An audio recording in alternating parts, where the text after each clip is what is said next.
to What's Right with the World with your host, Glenn Ambrose. Hey everybody, welcome to the show. We are talking about what's right with the world, and we are jumping right in to our friend, my friend, and yours, Benjamin Barber. Oh, thanks, man. So last week, I posted this on the Patreon thing. We do a daily What's Right with the World update Monday through Friday, and last Wednesday was the first time that I've sort of found a news story the day before and then posted it and scheduled the post for the next day so I didn't have to do it in the morning. Right. And I literally said to myself, what's the biggest thing that could happen? What are they going to do? Find a cure for cancer in the next 24 hours? And then Wednesday, I saw, we talked a lot about the Life Lessons of Laughter. We talked a lot about the D Strong campaign for the child that the Dorian Murray who had cancer and unfortunately passed away. He was 7, I think, and he got to go. It was a big news story a couple years ago all over the world, and which was really cool. His mom and the foundation, the D Strong Foundation, shared this article from CBS Boston, which is that Israeli scientists think that they are on the precipice of finding a cancer cure. It's essentially like a cancer vaccine, they're calling it, and they are doing the test studies right now, and they believe that they will have really encouraging news to release within the year. Wow, that's can you imagine? Can you imagine actually having a cure for cancer? Man, I got my fingers crossed. This is, there's just about everybody's lives have been touched. It's kind of, by cancer. I can't imagine it. I can't imagine it. And I hope this is it. It is. It's amazing. And lots of energy has been put towards it. Lots of prayers going towards it. And, hopefully this is the thing, hopefully this is the thing that can eradicate that in our lifetime. That's amazing. So, and I don't think there's really much that can top that, that's a big one.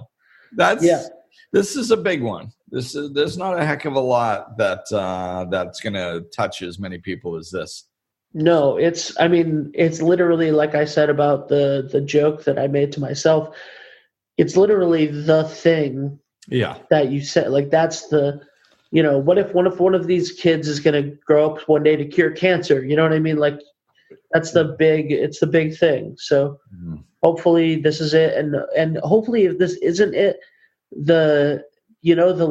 shoot for the moon. If you miss, you end up in that kind of thing. Stars, even if this is Thomas Edison said, he failed 700 times before, if this isn't it, it's at least a large step closer in the right direction. Exactly. And that's something to be celebrated as well. Right.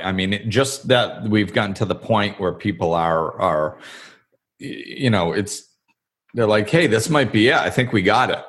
Whoa, that's just to be able to announce that. That's they must have had a fair level of success, and that success itself, like you said, it either is going to be it, or it's a giant step forward in finding what it is.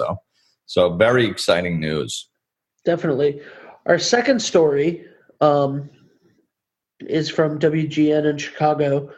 A Good Samaritan picks up the hotel tab for 70 homeless in Chicago just before the big Arctic cold that came in last week. That's amazing. I think that's so cool because it's, there's always, what can we do? How can we make a difference? We have this, homeless issue and we talk about things and sometimes try to implement things. And then all of a sudden you get, it's really flipping cold. We're going to get crushed with some weather. Oh my God, what about these people out there? What can I do? And somebody just steps up and does it.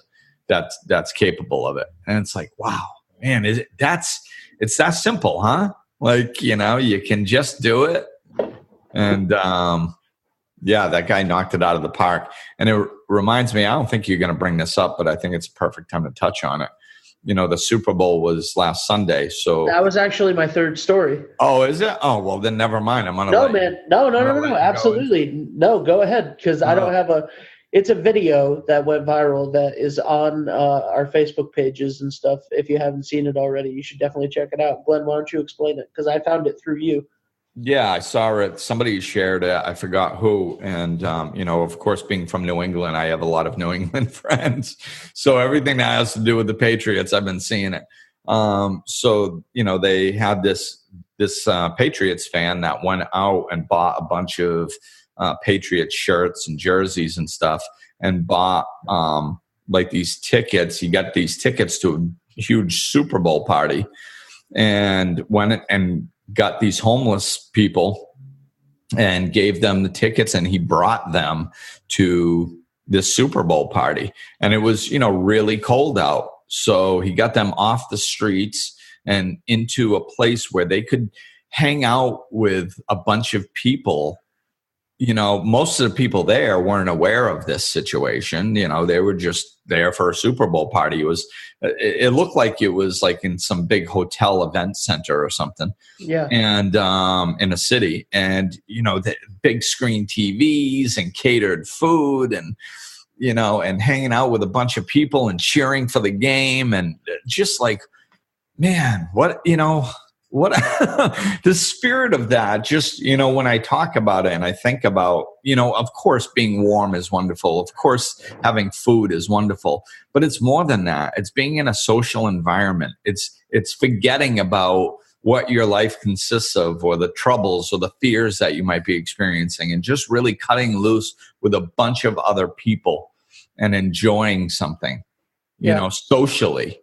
I mean, we all need connection to others. And, in that time, they were the same as everybody else. They weren't homeless and non-homeless. They were just one group of people really having a wonderful time. And I think that that's got to touch their spirits more than anything. It sure as hell touched mine. So I just thought that was an amazing example of and I don't care, man. I don't care how many Super Bowls. I guarantee you the guy that did that was his best Super Bowl ever. Oh, yeah. Yep. So, yeah, that was really impressive. Again, seeing somebody just step up and just do something, Yeah. There was an article, and this is off topic from that, but it's on the topic of the Super Bowl. And I guess it's I'm gonna say that it's my what's right with the world this week. That's how I'll use this. There was an article today that I read about people were noticing the word that Tom Brady kept using over and over again. Yeah. After the Super Bowl, which was just love. Like he just he went out of his way to tell everybody that he talked to that you overheard in that chaos after, it was funny. Dave and I were watching the Super Bowl, obviously, and the end of it. And the poor CBS reporter trying to get the interview, and then just the chaos around it. And all you could hear was her microphone. It was like the audio they should have switched to a different audio, but they didn't. And because they didn't, and you had this live mic, you heard like little snippets of like Tom Brady going over to Rams players. And one of them was a player that had been on the Patriots the year before, and Bob Kraft and Julian Edelman and stuff. And just, saying in different forms, different ways, I love you, or I love you. Congratulations. I love you, man. Like, you had a great season. Like, but they really focused on the word love. And the fact that this leader and this tough football player is not afraid to use the word and say it, and how meaningful that was at that moment. Yeah, it's true. And there's, of course, there's studies and we find, if we look deep enough to find out what works in this world, which we do. Yeah. There's a study on everything. It's becoming a lot more popular now what leadership actually consists of. And it's a level of trust. People will follow you if they trust you. And, trust and love is trust, respect, love. It's the foundation of any successful relationship. It doesn't matter if it's romantic or in a work environment, in sports, anything. It's all love-based. Love is what works, and the fact that it was focused on in that way, it shows that he's a successful leader, and that's one of the reasons, Yep.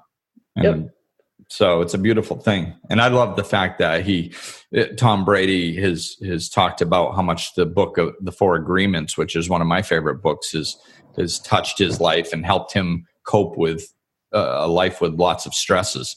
So it's, he gets stuff. He gets stuff on an important, deeper level, which is cool. So which I think kind of ties into my what's right with the world.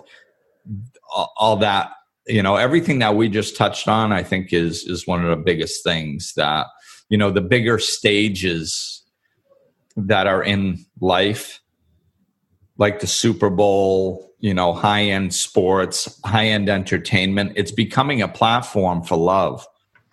And it's like that in a way that it never has been. And technology is helping that.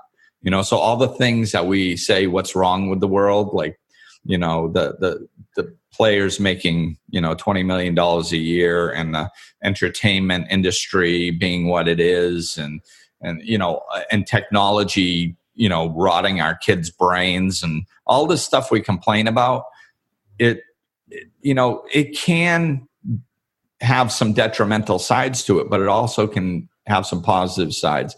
And the positive sides, I think, are expanding more and more and more. And that's the direction we're going. And, that's what's right with the world, is that, and it doesn't suck being a Patriots fan. No, it doesn't.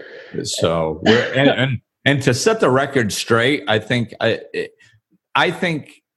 from a spiritual perspective, hey man, if your team wins, it's wonderful. And I think most Patriots and Boston sports fans, the ones that have their feet on the ground, we get it, man. We know that we're lucky. We know that we're blessed. We know that this doesn't happen all the time. And we don't want to rub it in anybody's faces. We just want to enjoy it because this is our time.